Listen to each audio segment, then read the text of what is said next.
ঔষধি গুণসম্পন্ন থকা এবিধ ফল হৈছে থেকেৰা। অসমীয়া জনজীৱনৰ লগত পৰিচিত খাদ্য সম্ভাৰত অতীজৰে পৰা চলি থকা থেকেৰা এবিধ অত্যাৱশ্যকীয় টেঙা ফল। থেকেৰা কেইবা প্ৰকাৰৰো পোৱা যায়। বৰ থেকেৰা, কুজি থেকেৰা আৰু ৰূপহী থেকেৰা। কিন্তু ইয়াৰ ভিতৰত ঔষধি হিচাপে কুজি থেকেৰা সাধাৰণতে বেছিকৈ ব্যৱহাৰ হয়।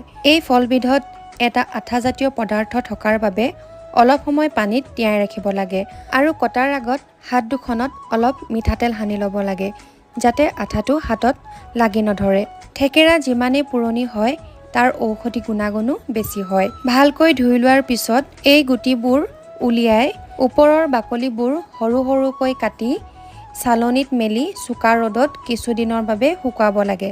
তাৰ পিছত শুকান থেকেৰাখিনি চিচাৰ বটলত ভৰাই ৰাখিব লাগে আৰু এনেদৰে থ'লে বহুত বছৰলৈ সেইখিনি থেকেৰা ব্যৱহাৰ কৰিব